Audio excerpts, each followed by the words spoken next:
The Magic Little Pencil. Noah got off his school bus and stepped out on the street in the little town in which he lived. He never imagined that this would be the weirdest day of his life. He was walking on a crosswalk when he saw an old man shivering from the cold and looking very hungry and begging politely for food. Please, help me. I haven't eaten in 2 days. Can you spare a little something to eat? Noah felt pity for the old man, so he went to a nearby shop and bought food, as well as a bottle of water for him. He gave the shopkeeper the money which he had been saving up to buy a new pencil box for himself. It wasn't long before he was walking up to the old man. Here, this is for you. Oh, thank you, dear boy. I thought I was going to starve to death. That is so kind of you. After eating the food and drinking some of the water that Noah had kindly brought him, he began to feel better and turned a proud gaze upon Noah. I've been searching for a kind-hearted person for a very long time. I do believe that my search ends today. Noah was confused when he heard this, so he asked the old man politely. What do you mean? The old man reached into the satchel he was carrying and pulled out an antique box. He looked solemn and reverent as he slowly opened it to reveal its contents. Inside rested a very old pencil, which was shining as a bright little star. Noah was astonished by this sight. Suddenly, the old man abruptly closed the rusty lid, handing it to Noah, and says to him, Noah, yes, I know your name, for I am a wizard. I have been on a very long quest, seeking out a boy such as yourself, who would be willing to put aside their own desires in order to help others. Now, you can help others with this magic pencil. Just draw whatever you wish, and it will appear in before you instantly. Oh, wow! Thank you, kind wizard. Now I can help people in need whenever I want. This is great! Thank you so much! Just remember these 2 things. Don't tell this secret to anyone, or else they may steal it from you. And secondly, if you need my help at any time, you can just draw a picture of me, and I will be there in an instant. Don't worry, wizard. I will remember your instructions. Suddenly, in the blink of an eye, the wizard disappeared, and Noah excitedly continued his journey home. Noah couldn't wait to try out his magic pencil. So he draws a cake, and presto! It was instantly in front of him, sitting on a silver platter. The next day, he started to help each and every person he could find that needed something or other. He was walking down the road when he saw an overworked bellhop from a local hotel trying unsuccessfully to carry an overabundance of heavy and awkwardly shaped luggage. So, to help the young man out, Noah draws a baggage cart for him in order to ease his heavy burden. Then he saw a little girl who was barefoot and trying to sell matches, and no one seemed to care. But Noah did, and he proceeded to draw a basket of food along with some cozy slippers for her. After a while, he saw some homeless people shivering on the cold, hard street. So he drew some small but beautiful houses for them to call homes of their very own. That's how Noah chose to help the people around him. One day, when he was helping a poor man, the greedy and selfish mayor saw the kind and helpful boy.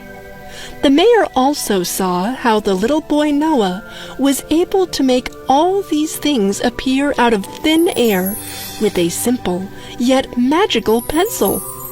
The next day, the mayor ordered some policemen to arrest the boy for the illegal use of magic towards the unfortunate, because the law that the mayor had made only allowed the use of magic for the wealthy people of the land. The police found Noah using his magic pencil for all to see, magically helping those less fortunate than himself, and arrested him on the spot and dragged him off to present him to the mayor. He said, "Noah, I saw how you helped those sick, hungry, hopeless, homeless, and poor people.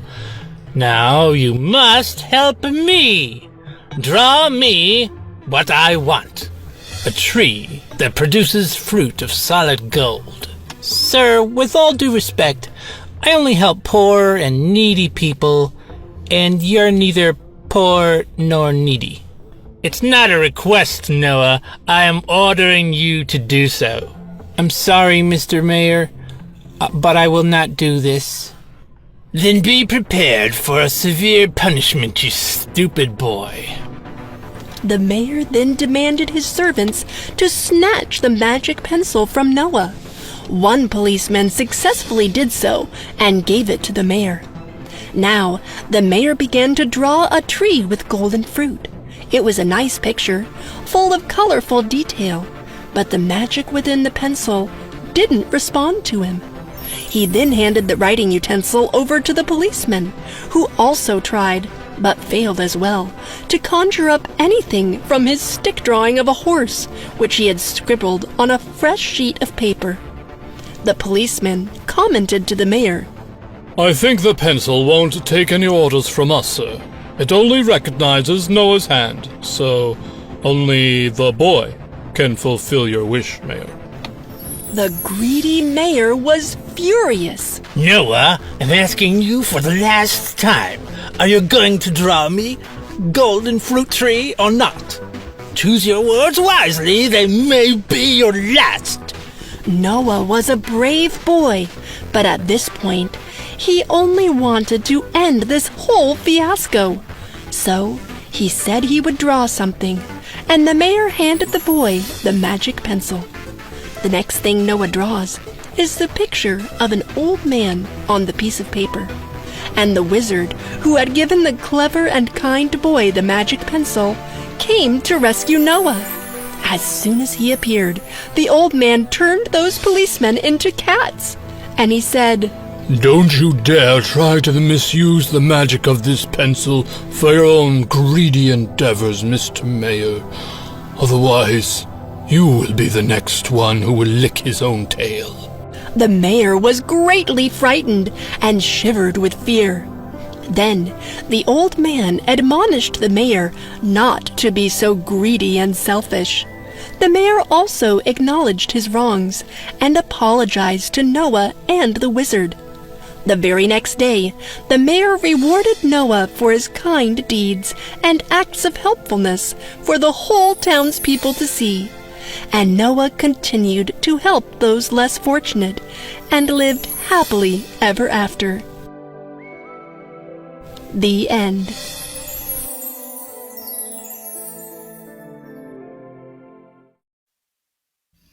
The Magical Frog. An old woman used to live in a village. She had a very beautiful daughter. Her daughter liked cherries so much that she didn't used to eat anything else. Lunch or dinner, she only wanted to eat cherries. In fact, people also started calling her Cherry now. There was a clever woman living in Cherry's neighborhood. Not just clever, she was an expert in black magic too. And in her garden, there were so many cherry trees with a lot of cherries. Cherry used to sneak in the garden because she could not resist and used to take some cherries. Because of this, the witch was very angry. Cherry was very beautiful too. Her hair was very long and silky. Her face was as bright as the sun. Her features were so beautiful that the witch could hardly hold her anger. One day, as usual, Cherry was collecting cherries in the garden.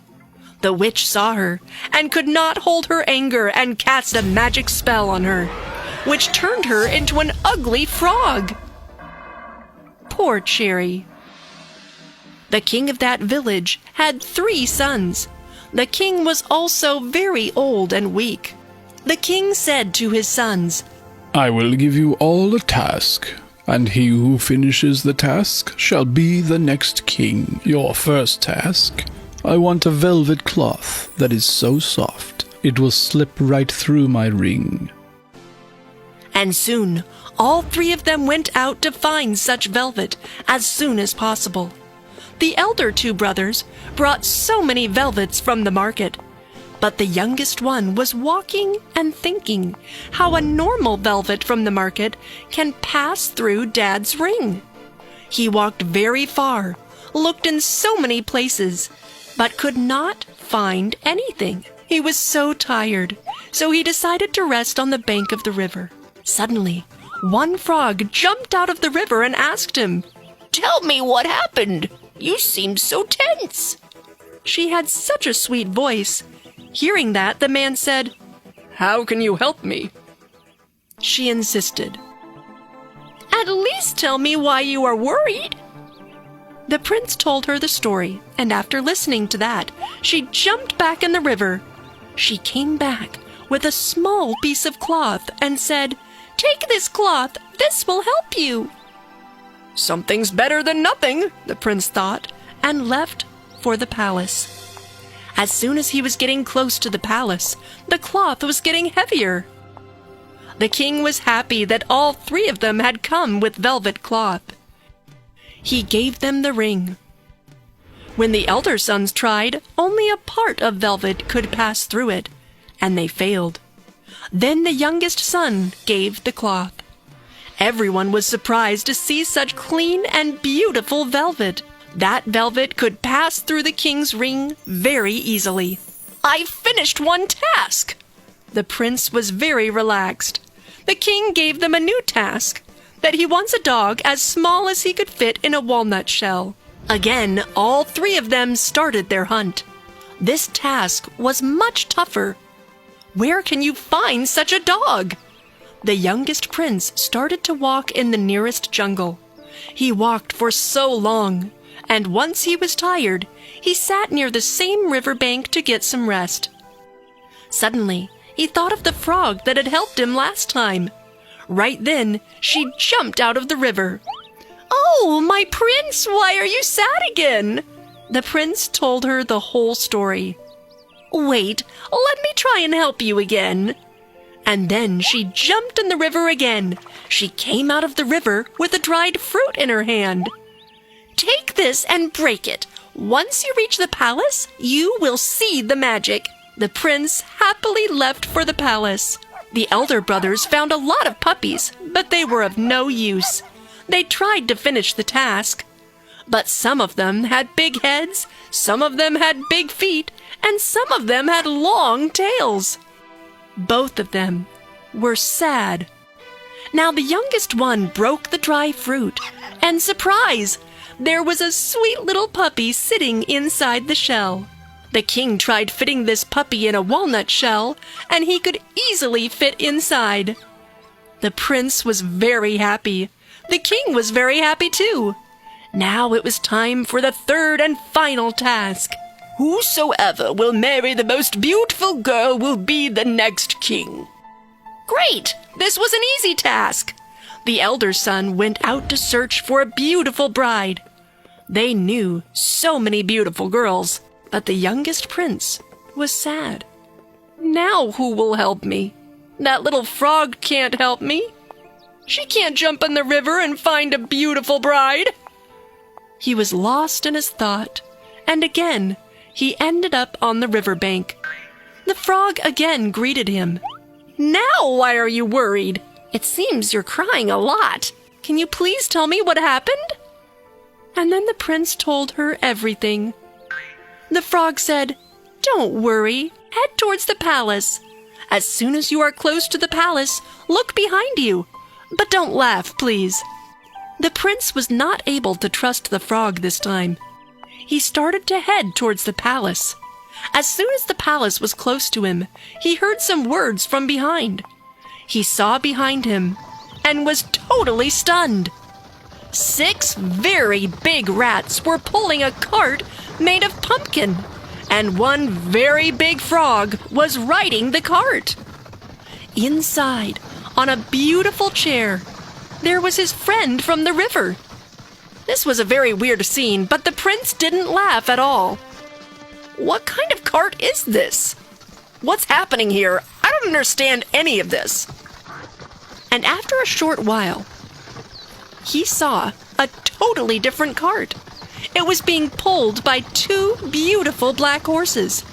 The person riding the cart was dressed like a soldier. Inside was a very beautiful girl sitting. The prince recognized her in the very first sight, that she was the frog from the river. All 3 of them entered the palace. Both of the elder sons had a big fleet of beautiful girls. But as soon as Cherry stepped inside the palace, everyone was mesmerized of her, and she was crowned as the Queen of Beauty, because she was the most beautiful of all. So, my little friends, since the youngest prince finished all the tasks, he was announced as the next king. The end. The Magic Porridge Pot. Once upon a time, there was a sweet little girl named Melody. She lived with her mother in a small cottage. They were very, very poor, but Melody tried to make her mother happy by singing songs to her. Every day, Melody used to go into the woods to find something to eat. She used to bring back whatever she could find, but their bellies were never full. One day, saddened with their poverty, Melody left the house and went into the woods looking for something to eat. No matter how hard she searched, there was nothing to be found. Finally, Melody could bear it no more. She sat on a rock and started to cry. While crying, she sang a sad song in her sweet, melodious voice. Hearing her voice, a forest fairy appeared in front of her and said, "What happened, my child? Why are you crying? And what are you doing alone in the woods? I am here to find something to eat for me and my mother. We are very poor and very hungry," said Melody with grief on her face. "Don't worry," the fairy said, and with her magical wand, she changed a pebble into a big magical pot. Melody was amazed to see the magic. "Take this pot home, and your family shall never be hungry again." "I don't want to be rude, but what good is an empty pot if there's no food in it to cook?" Melody said in a disheartening voice, to which the fairy answered, "This is a magical pot. When you want something to eat, say, 'Cook, pot, cook.' And when it's ready, say, 'Stop, pot, stop.'" Melody was delighted with the gift she got from the fairy, and, with due respect, she asked the fairy, "Oh, dear fairy godmother, I don't have enough words to thank you. Please tell me what I can do for you in return." "I don't want anything in return, but if you want, you can sing me a beautiful song every day." Before Melody could ask any more questions, the forest fairy disappeared. When Melody arrived home with nothing but an empty pot, her mother was very unhappy and said, "What use is the pot if you have nothing to cook in it?" Melody lifted the pot to the table and simply said, "Cook, pot, cook!" Nothing happened. Melody looked worried, but then the pot started to shake and hissed. The steam rose, and up bubbled the creamiest porridge they had ever seen. Melody's mother understood that the pot was magical. She was so hungry Yummy. that she could not resist the creamy porridge, It's and delicious. she licked it with her finger. She was overwhelmed with the taste of the porridge so much that she did not pay attention to Melody's other command. "Stop, pot, stop!" They ate and ate until the pot was empty and their stomachs were full. Melody's mother rubbed her stomach happily. Melody then thought, "Oh, it's time for me to go and sing a song for the forest fairy." So she left the house and went into the woods again. Here at home, her mother was so happy that they would never have to worry about the food again. She collected all the old pots in which she used to cook and threw them away Bye-bye. to make space See for you the new later. one. Or not. She polished and patted the new pot. All this hard work made her hungry again. "Cook, pot, cook," she commanded, and presto! From inside the pot, more delicious porridge bubbled up. Not even bothering to get the bowl, she ate directly from the pot.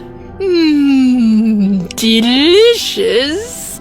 But as quickly as she ate, the pot kept filling up until it was set to bubble up right over the edge.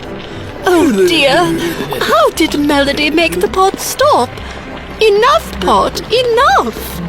But the pot bubbled on. "It's plenty, pot, it's plenty!" The porridge steamed over the edge onto the table. "Really? That will do!" The porridge pours over the floor. Melody's mother starts to panic. "Cease! Finish! No more!" she commanded. Soon, she realized that she had made a great mistake and ran away. The porridge poured out from the doors and windows onto the streets, bubbling and forming a great wave, and rolled through the village. People gathered up on their rooftops and started to call for help. Melody heard the villagers calling out in distress. She raced down the woods towards the village. She took a wooden plank and a stick and rode towards her house. When she reached just outside her house, she shouted, "Stop, pot, stop!"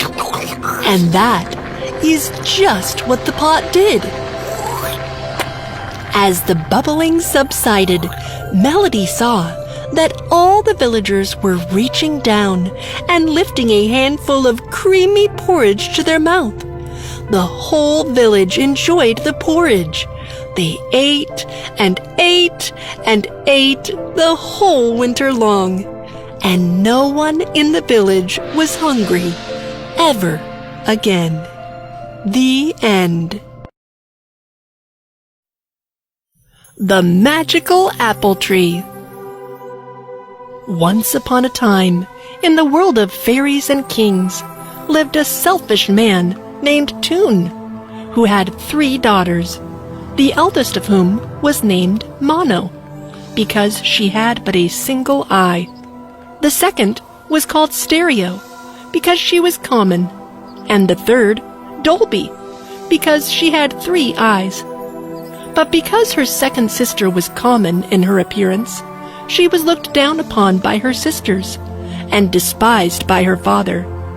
They gave her coarse clothing and nothing to eat but their leftovers. Once, it happened that Stereo had to go into the forest to take care of their goat, and she went very hungry, because her sisters had given her very little to eat that morning. She sat down upon a hill and cried. Then there came a good witch and said, "Why are you weeping, Stereo?" "Because I have 2 eyes like ordinary people. Therefore my father and sisters don't like me and give me hardly anything to eat. Today they have given me so little that I am still hungry. I will transform your goat into a magical goat. Then, every time you say to your little black goat, 'Little goat, give me some beet. Give me food which I can eat,' and immediately the goat will start to dance, and a table filled with lovely food will stand before you, of which you can eat as much as you please. And when you are satisfied, you must say, 'Little goat, stop now, please. My tummy is full. Close the treat.'" With these words, the witch went away, and Stereo sings, "Little goat, give me some beet. Give me food which I can eat." And immediately the black goat started her dance, and a table with the most delicate and rare foods were appear upon it. Stereo began to eat, and when she had finished, she said, "Little goat, stop now, please. My tummy is full. Close the treat." And everything quickly disappeared. When evening fell, she went home with her goats and found an earthen dish which her sisters had left her, filled with their leftovers. She did not touch it. The first and second time she did this, the sisters thought nothing of it. But when she did the same the third morning, they became curious, and they said, "All is not right with Stereo, for she has left her meals twice, and has touched nothing of what was left for her. She must have found some other way of living." So they determined that Mono should go with the maiden when she drove the goat to the meadow, and pay attention to what passed, and observe whether anyone brought her to eat or to drink. When Stereo was about to set off, Mono told her she was going with her to see whether she took proper care of the goat.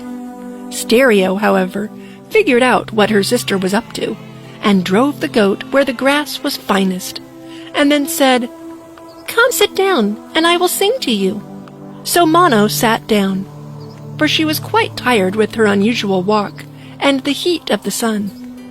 Stereo sang nicely until her sister went to sleep.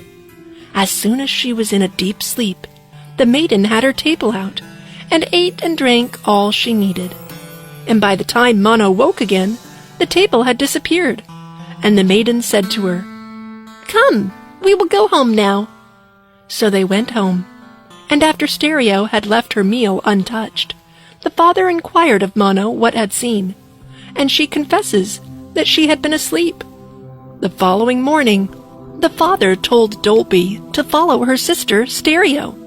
So Dolby told her sister that she was going to accompany her that morning, but Stereo saw through her thoughts, and drove the goat again to the best feeding place. Then she asked her sister to sit down, and she would sing to her, and Dolby did so. Then Stereo began to sing as before. By and by, Dolby closed 2 of her eyes, and went to sleep with them. But the third eye kept open. Dolby, however, cunningly shut it too, and pretended to be asleep, while she was watching. And soon Stereo, thinking all safe, repeated the magic words. Dolby watched all the proceedings, and afterward Stereo came and awoke her, saying, "Let's go home now." When they reached home, her sister told her father she knew now why Stereo would not eat their remaining food. Then the father, with his fury, took a carving knife and killed the goat. As soon as Stereo saw this, she went out, very sorrowful, to the old spot, and wept bitterly. All at once, the good witch stood in front of her again and asked why she was crying. She told her everything. "Stereo, beg your sisters to give you the innards of the goat and bury them in the earth before the house door, and your fortune will be made." So saying, she disappeared, and Stereo went home and said to her sisters, "Dear sisters, do give me some part of the slain goat. I desire nothing else. Let me have the innards." The sisters foolishly gave them to her, and she buried them secretly before the door. The following morning, they found in front of the house a wonderfully beautiful tree, with leaves of silver and apples of gold hanging from the branches. As soon as the father saw it, he told Mono to break off some of the apples. Mono went up to the tree and pulled a branch toward her to pluck off the fruit. But the branch flew back again directly out of her hands, and so it did every time she took hold of it, till she was forced to give up. Then the father sent Dolby to do it, but the same thing happened. At last, the father got so impatient that he climbed the tree himself, but he was met with no more success than either of his daughters. Stereo now thought she would try, so Stereo climbed the tree and right away touched the branch, and the golden apples fell into her hands. She filled her apron with them. Her father took them all from her. One morning, the three sisters were all standing together beneath it, when in the distance a young knight was seen riding toward them. "Go away, Stereo. We don't want to have to be embarrassed by you." And they put over her an empty barrel which stood nearby, and which covered some golden apples as well. Soon the knight came up to the tree. He stopped to admire the magical tree, and presently asked to whom it belonged, for he should like to have a branch off it. Mono and Dolby replied that the tree belonged to them, and they tried to pluck a branch off for the knight. But the branches and fruit flew back as soon as they touched them.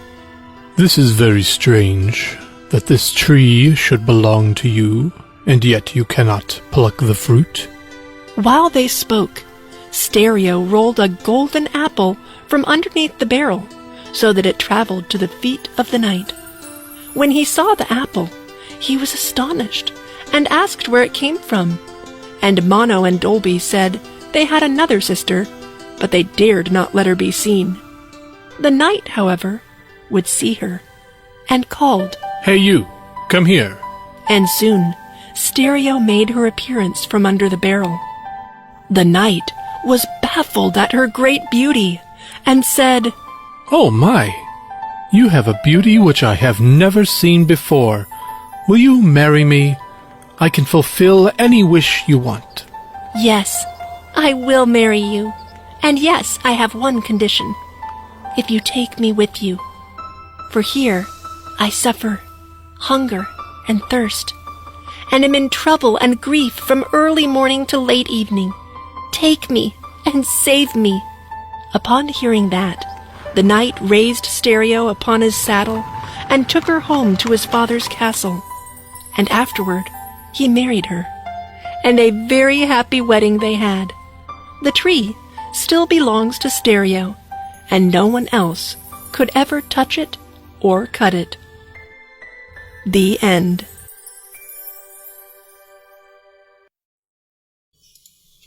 The Magic Ring.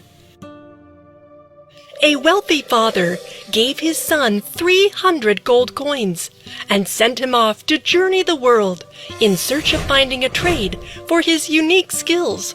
Robin, for that was the son's name, took the money and said farewell to his father. He had not gotten very far when he came across some herdsmen quarreling over a dog that some of them wished to kill. "Please do not kill the dog. I will give you 100 gold coins for it," pleaded the young fellow. Then and there the bargain was struck, and the foolish young man took the dog and continued on his way. It was not long after that he met up with some folks fighting about a cat. Some of them wanted to kill it, but others did not. Oh, please do not kill it. I will give you 100 gold coins for it. Of course, they at once gave him the cat and took the money. He went on till he reached a village where some folk were quarreling over a snake that had just been caught. Some of them wished to kill it, but others did not. Please do not kill the snake. I will give you 100 gold coins for it. Of course, the people agreed, and were highly delighted.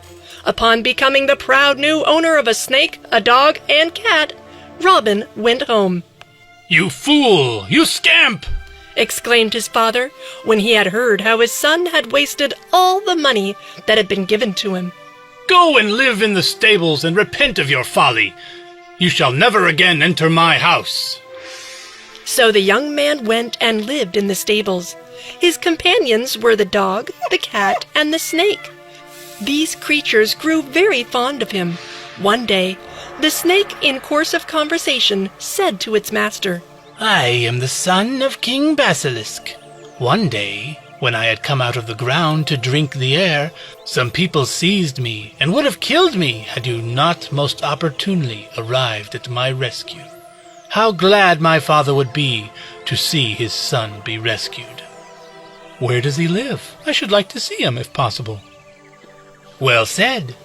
Do you see Mount Olympus? At the bottom of that mountain there is a sacred spring well. If you come with me and dive into that spring, we shall both reach my father's country. Oh, he will wish to reward you too. However, if he asks what you would like, you would reply, the ring on your right hand and the famous pot and spoon which you possess. With these in your possession, you would never need anything, for the ring is magical. You would have to speak to it, and immediately a beautifully furnished mansion will be provided for you. And the pot and the spoon will supply you with all manner of the rarest and most delicious foods. Attended by his 3 critter companions, the man walked to the well and prepared to jump in, according to the snake's directions. He ordered his dog and cat to stay behind and protect the entrance. The young man and the snake reached their destination in safety, and information of their arrival was sent to the King Basilisk. Then the king went and embraced his son, and saluting the stranger, welcomed him to his dominions. Welcome to the land of serpents, young man. You saved my son's life, and I am so much thankful for that. Now your wish is my command. Please ask anything, and I will provide that to you in an instant. Thank you, King Basilisk, but I do not want anything in exchange.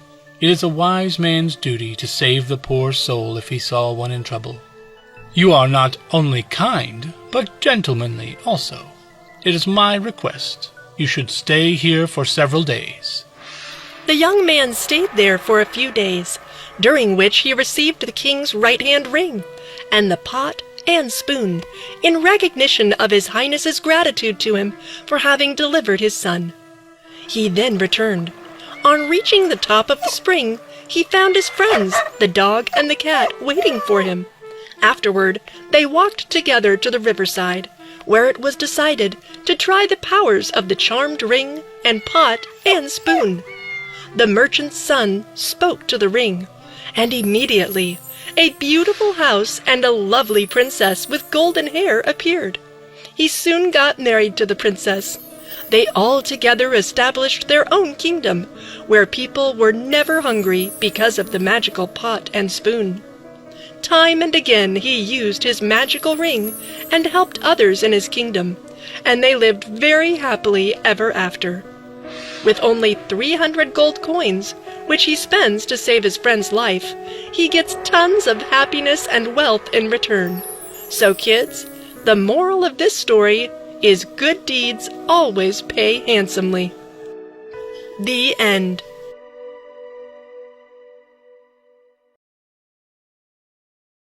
The Magic Bell. Once upon a time, in a small village, lived a poor boy named Pooh. He lived with his mother and younger brother. Pooh lived in a small hut which stood right in the center of the village. To earn a livelihood for his family, he used to graze cattle with some of his friends near the mountains, and in the evening returned them to their respective owners.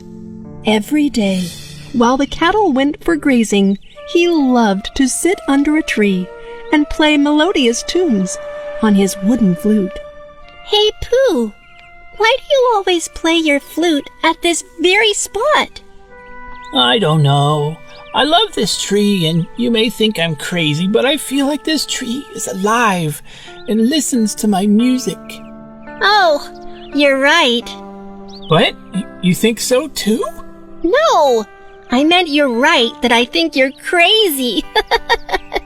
But Pooh was right. The tree did listen to his music.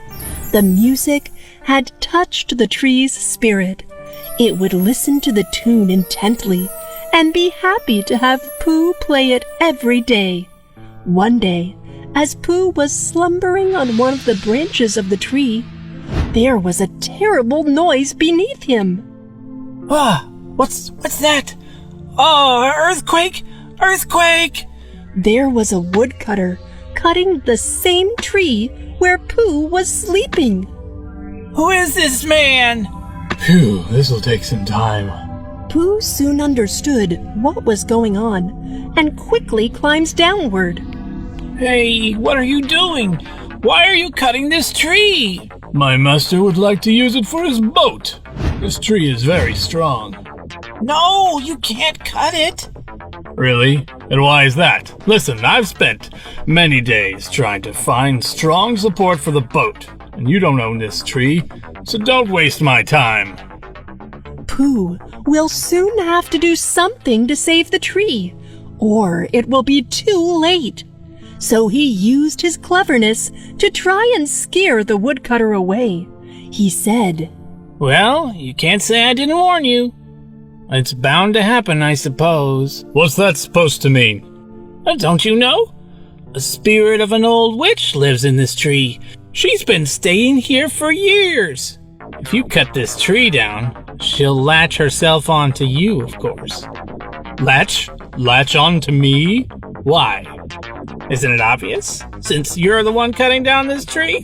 Are you trying to fool me? I'm smarter than you think, boy. I'm not going to fall for this story. Go away now. Pooh was desperate to save this tree. As soon as the woodcutter got busy, Pooh climbed up and went straight to the top. He hid in the dense leaves and began to scream. Ah! Ha ha! How dare you touch my home! What? Who is that? If you destroy my home, I will come to live with you, and I will never leave you, human. The boy was right. Don't worry, human.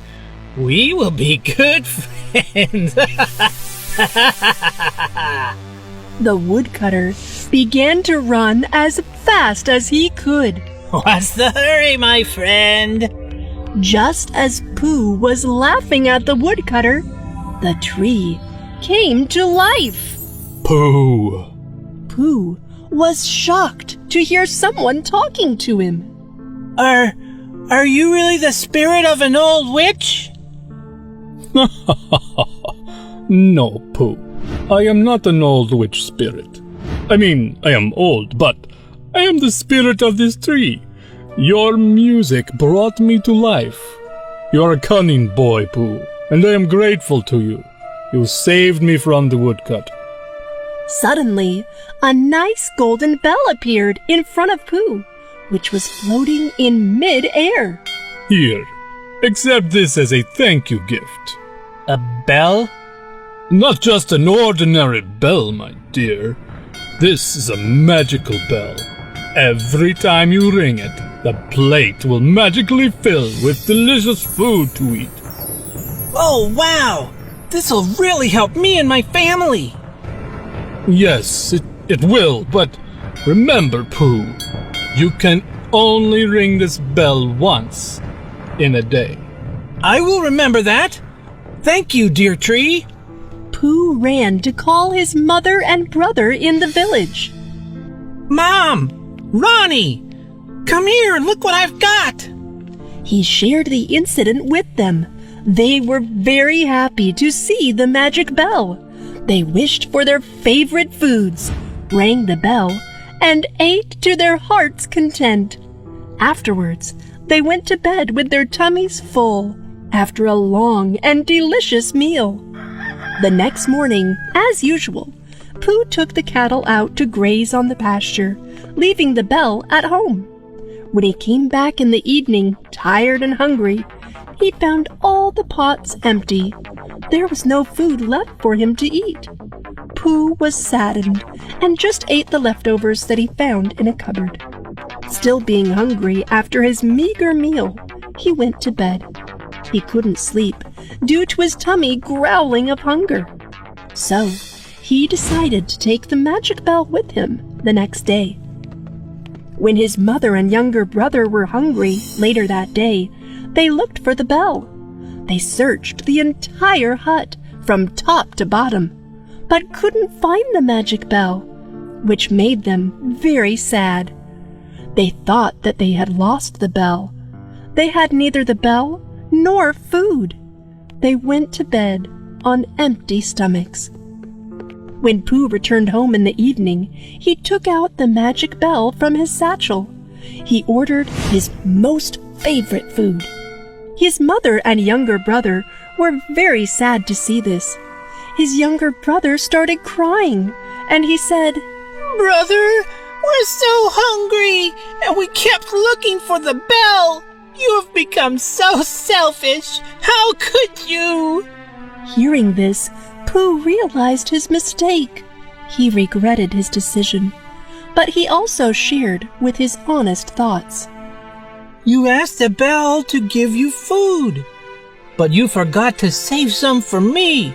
I was tired and went to bed hungry, and it hurt my feelings. So I was sad and angry.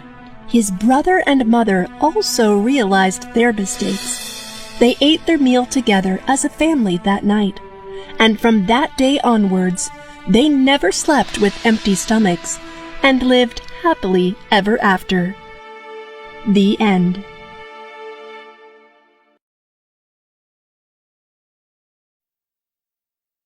The Magic Stag. There were once a brother and sister who loved each other dearly. Their parents were dead.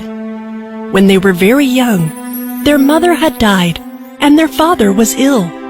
Before their father died, he married again.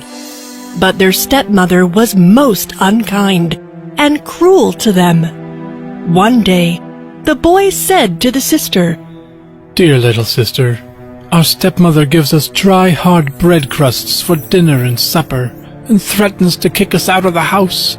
Let's run away and see what the world is like. So they went out and wandered here and there till evening. At the end of the day, they were in a large forest.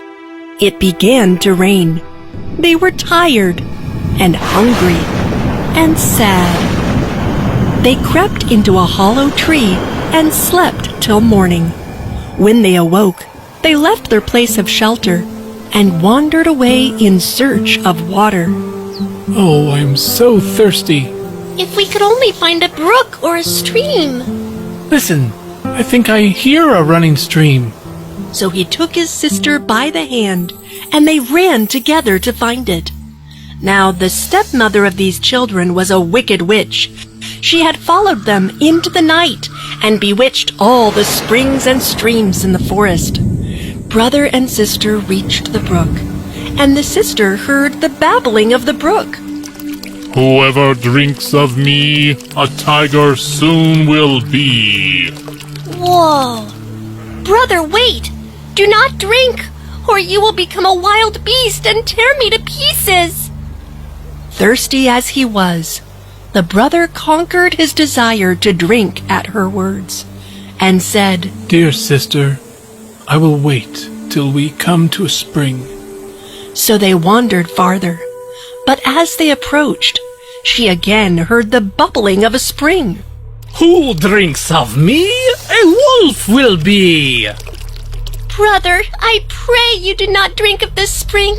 You will be changed into a wolf and devour me. Again, the brother denied himself and promised to wait. But he said, At the next stream, I must drink. My thirst is so great. Not far off ran a pretty streamlet, but here also in the murmuring waters, the sister heard the words. Who dares to drink of me, turned to a stag will be.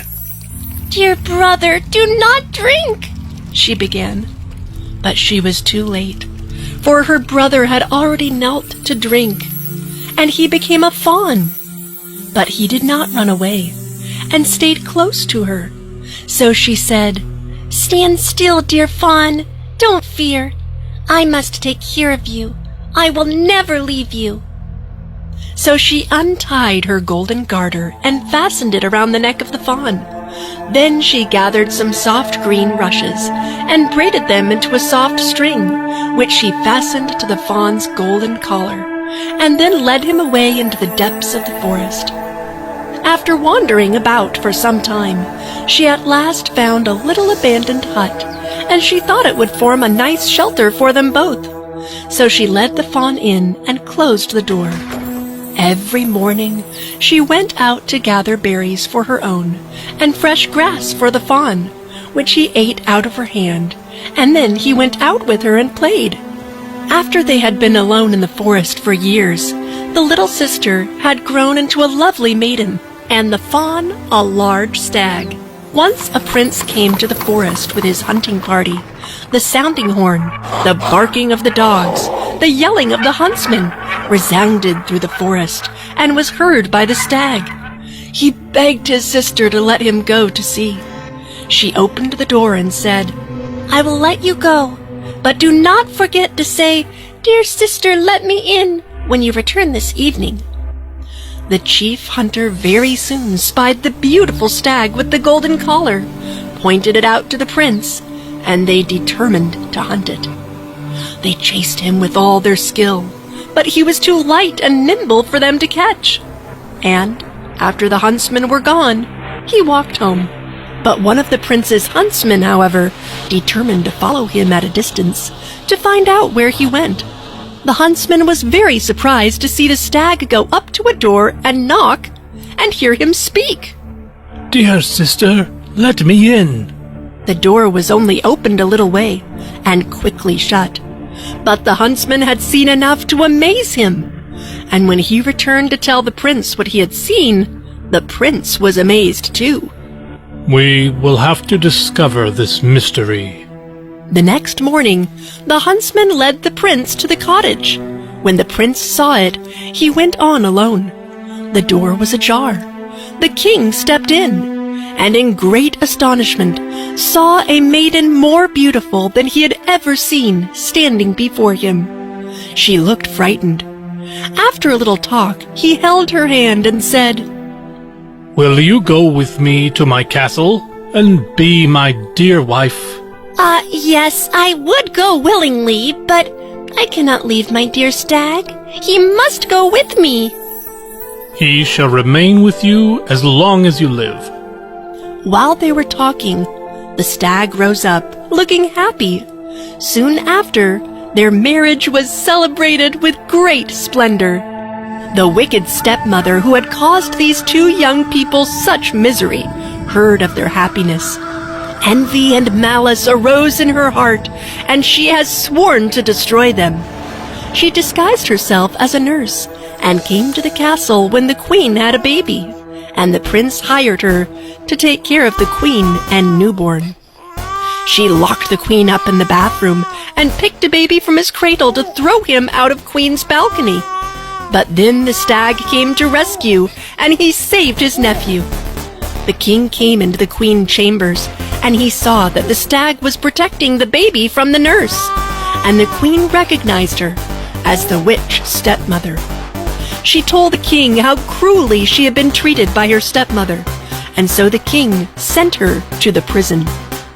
The stepmother realized her mistake, and so she broke the spell, which held the queen's brother in the form of a stag.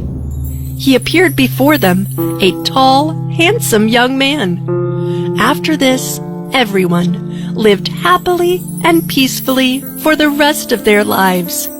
The end.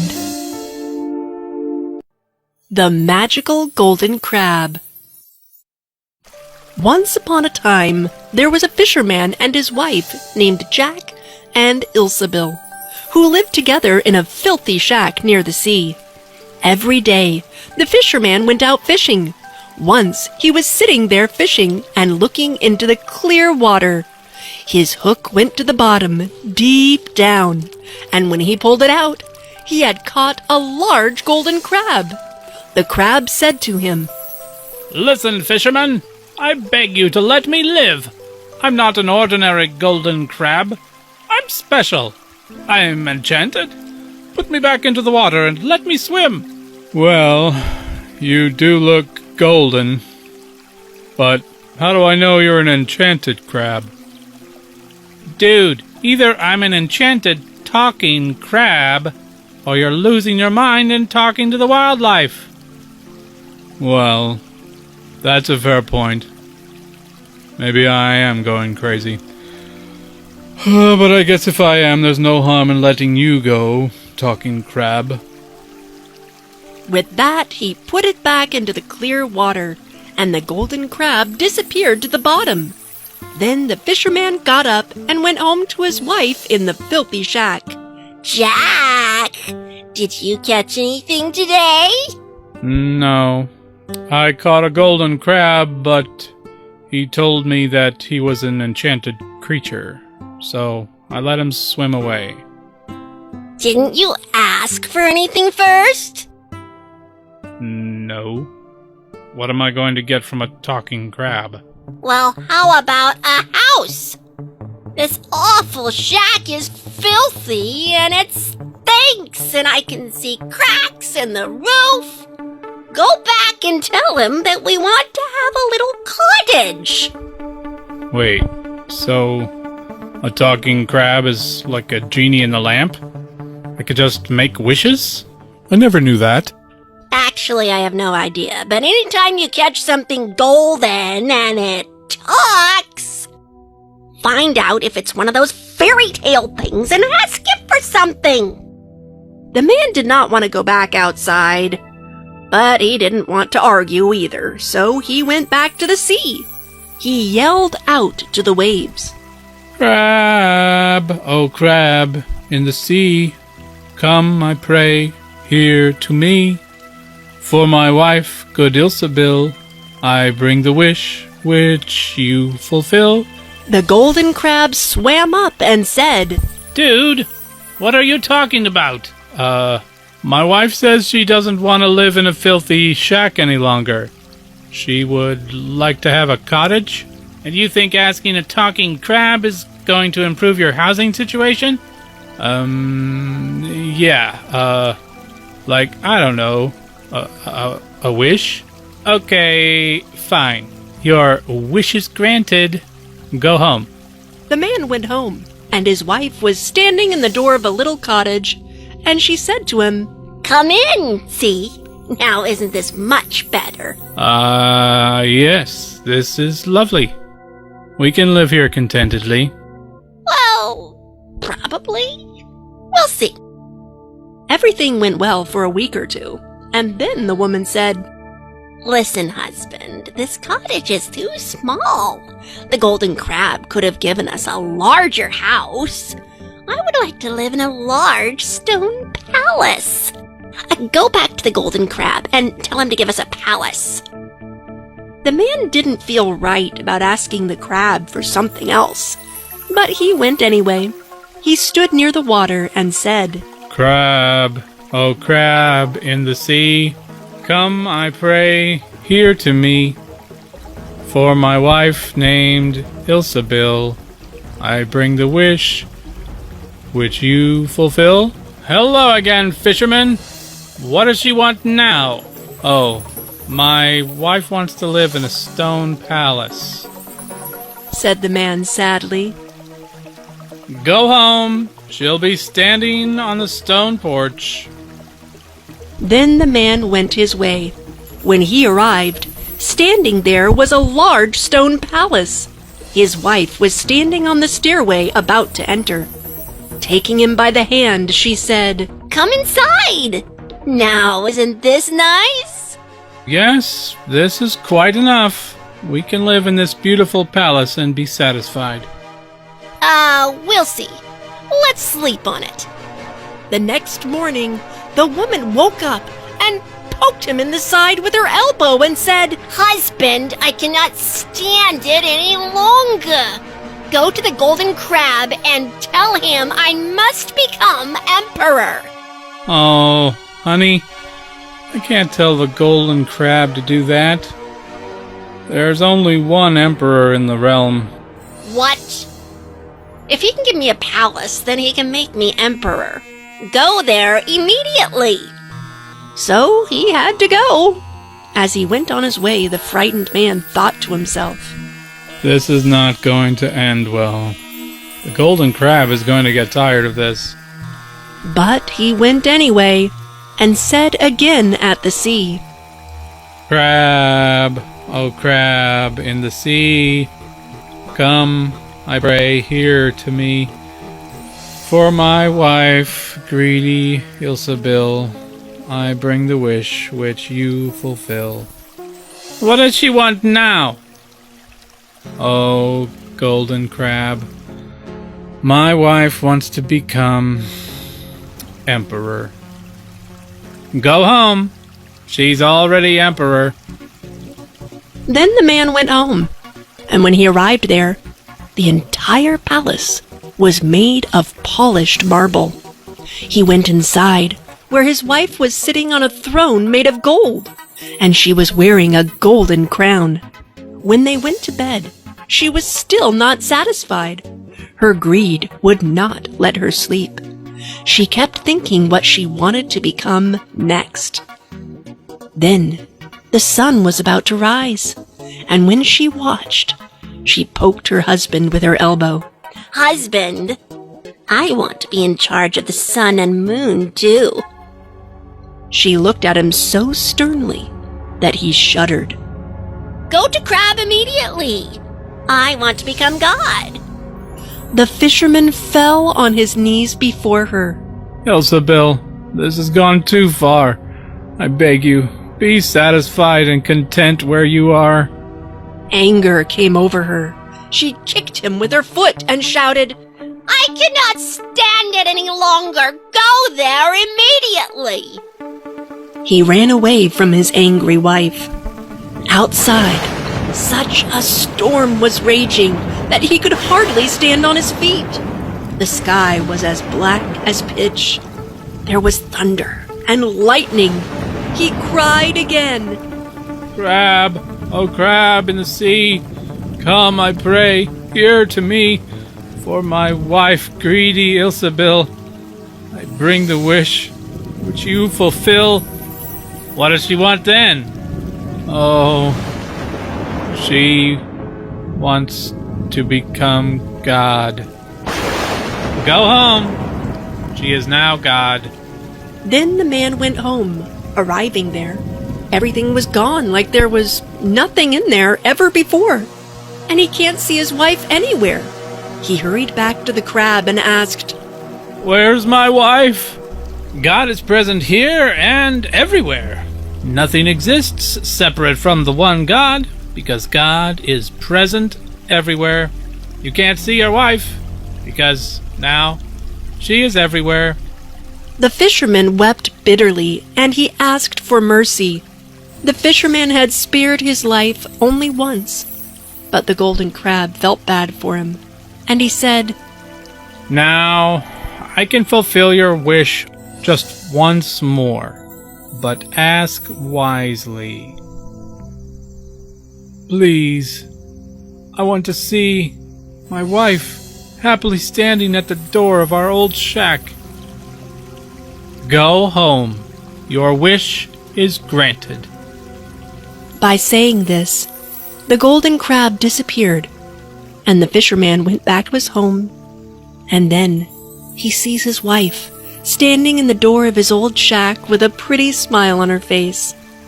After this, she remained content and loved living together with her husband, and they lived happily ever after. The end.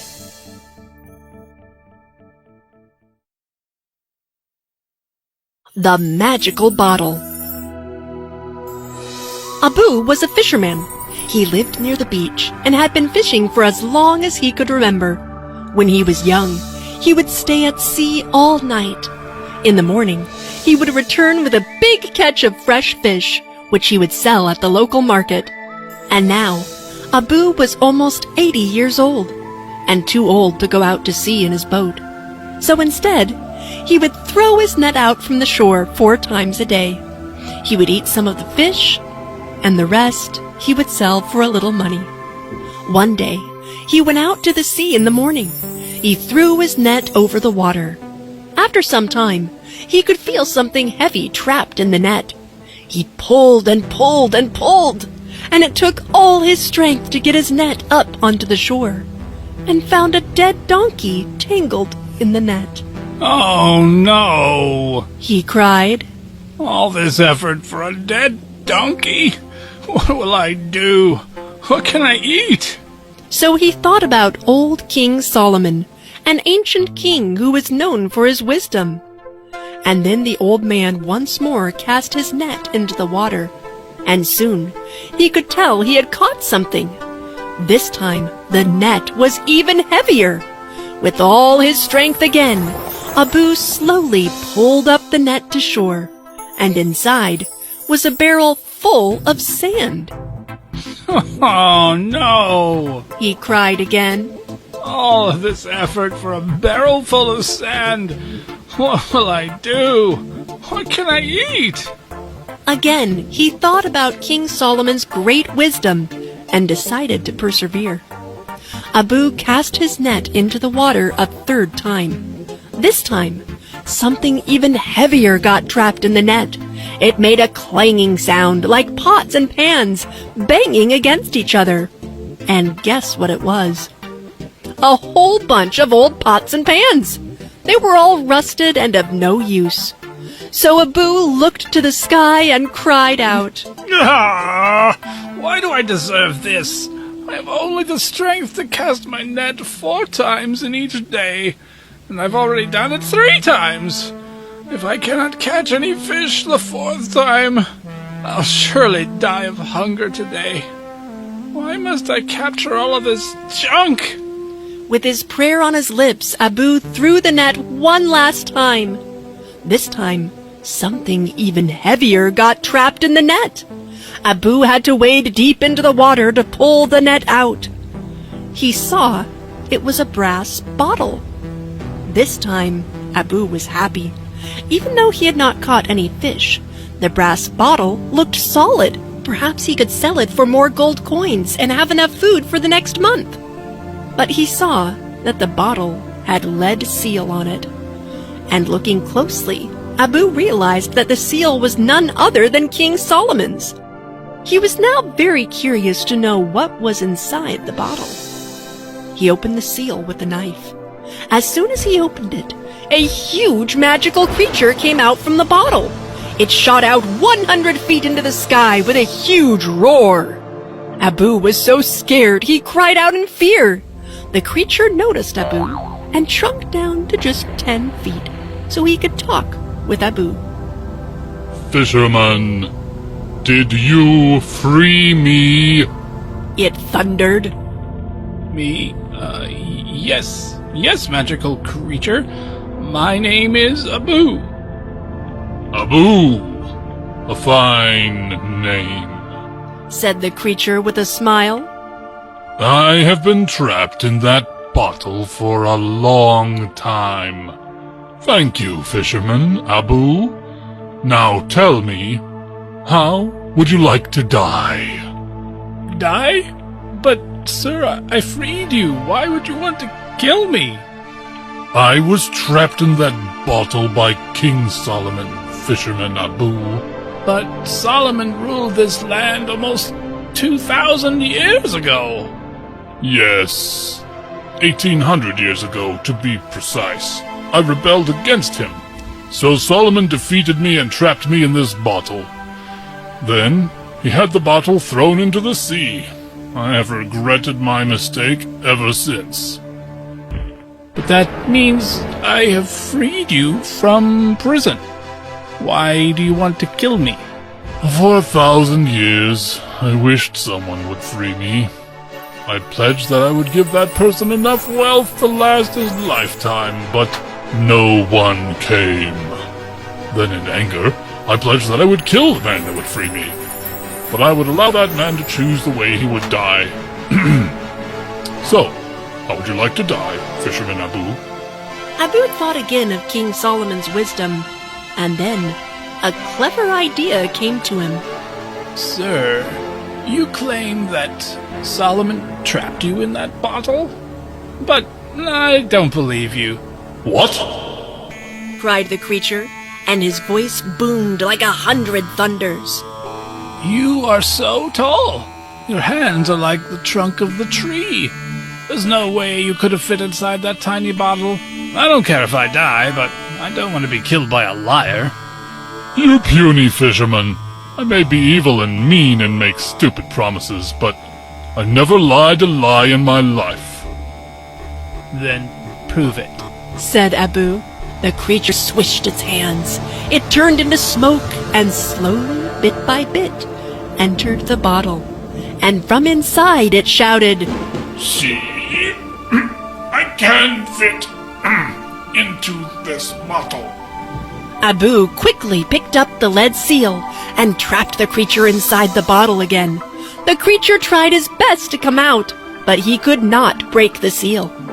Then the creature roared in thunder, but then calmed himself down and said sneakily, You tricked me! I give up. You're too clever for me, Abu. Now, I wish to get out of this jar, and I pledge I will give the man who freed me his youth back. Good deal, right?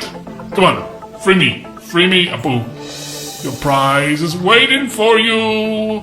Abu listened calmly, and with a cunning smile he said, You think I am a fool? I have lived my life to the fullest, and I don't need anything more than that. I may be old, but not foolish enough to free you again. Now, bye-bye. No, wait. Let me make another deal for you. Abu threw the bottle back into the sea and was grateful that his life was saved. The end. Princess Rose and the Golden Bird. Many, many years ago, in a kingdom far, far away, there lived a beautiful princess. She had long red hair and loved roses so much that everyone called her Princess Rose. Every evening after dusk, Princess Rose would go out on the balcony and clap her hands. A golden bird would come flying out of nowhere and land on her shoulder. And magically, the princess's hair would begin to shine, blazing brightly with a brilliant red light. When the bird would begin to sing an enchanting tune, Princess Rose would join it in song. And everyone in the kingdom would fall asleep with sweet dreams till the break of dawn. This continued every night for several years. As the sun would set, Princess Rose and the little golden bird would sing their lovely lullaby, so that all people fell asleep and had sweet dreams till the break of dawn. Until one day something terrible happened. A wicked old witch learned about Princess Rose and decided to curse her. A bud in a basket from bright to thin, may the rose's color dim. And Princess Rose's hair instantly turned as black as tar. Princess Rose didn't know why her hair turned black, but just as always, she went out on her balcony and clapped her hands. But this time, when the golden bird landed, Rose's hair glowed black instead of red. The bird sang its enchanting melody, and Princess Rose sang her lullaby. But as the kingdom all fell asleep, they only had bad dreams and nightmares. And the next day, the saddened princess asked the bird, "Tell me, golden bird, how can I make my people's dreams so sweet again till the break of dawn?" "Black hair in rose water," the bird chirped in reply. The princess thought this was strange advice, but she followed it anyway, because, after all, it was a magical talking bird. She filled up a basin with water and sprinkled rose petals on its surface. Then she dipped her hair into the rose water, and it instantly turned red again. That evening, when the bird perched on her shoulder, the radiant red glow of her hair lit up the night sky once more. The princess sang her lullaby, and everyone in the kingdom fell asleep and had sweet dreams till the break of dawn. The wicked witch was very angry that her curse had been broken, so she decided to cast her evil spell again. "A bud in a basket from bright to thin, may the roses color dim." And the princess's hair turned as black as tar again. Only this time, the witch flew swiftly on her flying broom and stole all the rose blooms in the entire kingdom. "Let's see if you can break my curse now," she sneered, filled with rage. Once again, the saddened princess asked the bird, "Tell me, golden bird, how can I make my people's dreams go sweet again till the break of dawn?" "Black hair in rose water," the bird chirped in reply. "But where should I find a rose?" "Black hair in rose water," the bird chirped and flew away. The princess didn't know what to do. She was so worried that her eyes filled with tears, and one of her tears fell to the ground below her balcony. At that very moment, a young and handsome prince happened to be beneath the balcony. He took out a little box and removed a single red hair from within it. He bent down and placed the hair atop the princess's tear. And then a miracle happened. Suddenly, the red hair turned into a red rose. The prince picked the rose and took it up to the princess. Upon seeing the rose, she immediately brushed off her tears and plucked its petals to add to the water in the basin. Then she dipped in her hair, and the curse was broken. Everyone gasped in astonishment, and the king asked the prince, "Young man, where did you find that red hair?" "When the princess and I were both children, I picked a single strand of hair from her head as a sign of my loyalty to her, and she did the same to me, pulling out a strand of my own hair." "It's true, father," the princess confirmed and took out a little box. She opened it to reveal a single hair from the prince's head inside. Everyone was delighted with this news. The prince and Princess Rose knew they should someday get married. And so, with all the hairs the right color, he asked her to marry him that very day. The witch learned that her curse had again been broken, and she learned that her wicked intent had led to such a good and wonderful thing. Her evil heart swelled with anger so much that she exploded into 1,000 tiny pieces. And the rose that sprang up from the princess's tear grew and grew until the kingdom was full of rose blooms once again. And that is why roses are so red, just like Princess Rose's red hair. And each night, the prince and his princess would meet on the balcony, meet the golden bird, and sing a lullaby, so that all people fell asleep and had sweet dreams till the break of dawn. The end.